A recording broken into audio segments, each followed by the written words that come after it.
Welcome to New Stripe City, a podcast for diehard Bengals fans. I'm your host, Ace Boogie, and today we have a special guest. We actually have Adam Spinks of the RB Scout.com here to break down and talk a little bit of the Bengals running backs here today. Adam, thanks for being on. If you could just give a brief introduction for those who may not be familiar with some of your work. Yeah, so thank you for having me on. My name's Adam Spinks, like you mentioned. You can find me on Twitter at the RB Scout, and you can and really we started this project about 4 months ago in late February as something that, I've been doing this type of work for a long time just for myself, for fantasy perspective, and really just because I like football. And I'm one of those people that watches film for no good reason. We started this project out and we wanted to be able to bring it to the masses and show our take on what we think is important to a running back. And just from prior playing experience and on the other side of the field, playing defense is where I came from. So I watched a lot of line tape and running back tape growing up. So where my focus was always at. But yeah, so that's kind of where we're at today, at least. Thank you for that. I figured that we'd bring in the expert, especially with all the good work that you do. So my first question for you is, can you explain a little bit your scoring method that you use? It's actually called the star scoring method. And can you break down for the fans how exactly that formula is built up? Yeah, so one of the things we do, we're trying to make it an easy format coming this upcoming football season. We don't have it out yet, but an easy format for an individual to come in and not just look at a spreadsheet and try to derive what I'm putting on, it may be 50 columns of one player that no one could ever possibly understand what I'm talking about with abbreviations. But the star score will be a simplified version of the total process. And the total process begins with the O-line. That's where I start with everything. The O-line is generally the key part of an entire offense, not just a running back position. So a good O-line can make a poor running back look good. And then from that perspective, a bad O-line can make a very good running back look poor. So we take that as a starter, and then we go on to the running back position, and then we look at his skill set and things that he can do. I'm a big fan of, can he run outside, can he run inside, and we grade those methods. And then obviously one thing that I'm big on is not just broken tackles, but missed tackles. So I like a running back that can avoid a hit and not just go through a stiff arm to a defender. So the star score has all those into the matrix. And then we try to designate, and this is where it comes into subjective data. And, some people don't like subjective data, but if you have a one-on-one with a cornerback and let's just say Jeremy Hill, then I'm expecting you to be able to break that tackle. Even a one-on-one situation where has a decent angle on him, I expect him to be able to make that miss. So if he doesn't, through an arm tackle, he's going to get a negative grade on the play. But if it's a good linebacker with a good angle on Hill, where he's not doing an arm tackle and he's not getting a fingertip on him, he has actual full contact. If he goes down, then that's something he will get penalized for. So that's kind of where that came from. Okay, thanks for the explanation.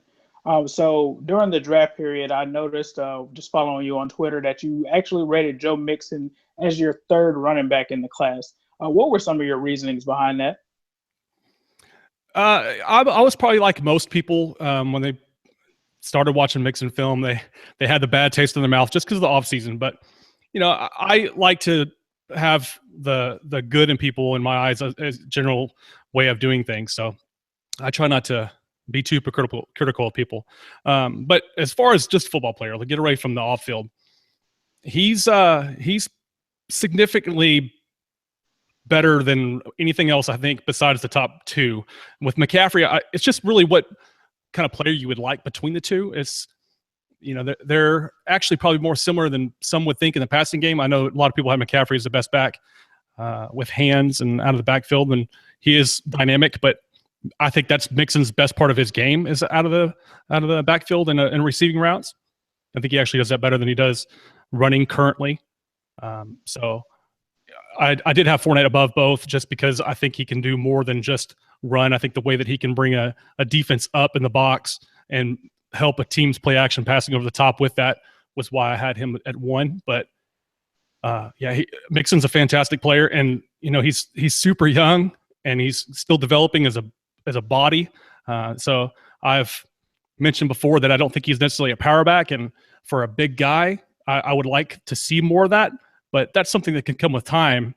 Just a 20-year-old kid, he's going to grow out and he's going to develop more power as he goes on. Thank you for that. So obviously, you said that Mixon has his own skill set. He's joining the backfield with Jeremy Hill and Giovani Bernard. How, in your opinion, since you kind of hone in on the running backs, how do you view each three of those running backs for the Bengals? I guess we'll start with Hill because he would be my presumed starter, at least to start the season. And I'm not breaking any news to you guys because you're Bengals fans, but he's trended down every year. And now we're going into his last year of his contract, and what can we expect from him? He says he's motivated, but if I'm waiting until now for him to tell me he's motivated, I wonder what's happened in the last couple of years. So that would be my thoughts on Hill. Hill, I think we'll talk about this maybe a little bit later, but he definitely has some issues with vision, I think, and just his athletic ability to get outside would be something that I think he struggles with. And then Gio, I love Gio for what he is. When he first came out, I know a lot of people were talking about the possibility of, he's a feature back. And I don't think that's the case with Gio, but for the role that he can play, I think he's a very good player. A lot of people come in with high expectations, and then when they don't become superstars, they want to downplay the player, but he does plenty for an offense. He just may not be a superstar player. And then Mixon, I think Mixon's clearly going to be the best of the bunch. I think you guys are going to be very, very pleased with what you get here. Thank you. Appreciate that. You touched a little bit earlier on Jeremy Hill, and what do you think is sort of the root cause or the combination of causes that has contributed to him struggling since 2014? Well, so this past season, Zampese took over the offense, and they may have had some issues with that. I think we're probably in agreement that we're not sure what we have in Zampese if you're a Bengals fan, because really hadn't called plays. He's been the quarterback's coach for a long time, and people would look back to what he did with Mike Martz and with the Rams, but he wasn't really calling plays there. So it's just going to take a little bit for us to get settled on what we have as a play caller in Zampese. But one thing that he'll struggle on, and I have the stat here, is his outside runs were disastrous because he can't make the edge. Just for numbers, to maybe people didn't understand how bad. So he had 32 runs that were outside the tackles for the last year, going outside of the tackle to the edge of the box. And on those 32 attempts, he had 53 yards. So 1.66 yards per carry. So, It was an absolute struggle for him to catch the edge on the outside run. And when that happens, and they're going to know that he can't get outside, anytime he's in, they're going to be, stacking the inside of the box. As far as this year, though, they had struggles with offensive line. They have offensive linemen, once again, not breaking news, that probably have underperformed what you guys expected with Bowie and Fisher, for sure. Higher round picks that have not panned out. And now you're bringing back Andre Smith, who he's had good years, but he's older and he's getting shape for sure. But I think there's at least some optimism if you believe those younger kids can get better, which they certainly could. They have a lot of talent coming out. They just haven't proven it so far in the pros. But, you guys have a very good offensive line coach, and I think that there's potential there. He just needs to develop. What are your opinions on the strengths and weaknesses of each Bengals running back? Well, Hill's obviously power, and then weakness would obviously be outside speed. And honestly, I think he just goes down to contact too much. Keep on beating up Hill, I guess. But, he had a lot of, and he's over the course of his career, he's had these long 70-yard touchdown runs that have greatly increased his yards per carry. And if you watch a lot of the film, I'm sure you guys do, a lot of them are wide open gaps where he's free and clear on these runs, where Gio is a lot more dynamic. To me, he's the struggle with Gio for me is that I don't believe he's that great in the pass blocking game. So when he's in the game on third down, it feels like he needs to be running a route, and there's no potential of him really being a substantial blocker for Dalton. And that's where Mixon struggles a little bit as well, but he's young. And I think with his body type, that's something he can do better than Bernard. And that's where I actually feel right now is Mixon's best role over Bernard. Actually, as good as Bernard is on third down, I think that Mixon's actually a better receiver, and that's high praise because I think Bernard is a very good receiver, and then I think Mixon's a better runner than Hill. So obviously, I think he's the best running back you have in all phases. Okay, sounds good. Who do you think out of those three? It seems like you would probably say Joe Mixon, but who do you expect the Bengals to start, and who do you think will be the most productive at the end of the season? As far as starting week one, I do expect Jeremy Hill to start, and that's just because Marvin Lewis has shown a propensity to be loyal to veteran running backs. He did it with Rudy. He did it with Cedric Benson. He's done it with Jeremy Hill. You know, he gives them every opportunity to keep developing into a better player, for right or wrong. You know, he's loyal to his backs. He always has been. But I think he's going to find out quickly, and it's not going to take very many carries before he decides that Mixon's the best chance that Cincinnati has to move the ball on the ground. And honestly, probably, it might sound crazy, but the second best chance to have in the receiving game to move the ball. That's how good I think he is in the passing game. Someone in your division that I'm sure you guys don't like, Le'Veon Bell, who gets comped to Mixon a lot, and I think it's a fair comparison, which is another high praise. But just look what he does for Pittsburgh's offense in the passing game. He makes them a completely different team. Just look at the amount of routes that he runs on a given game.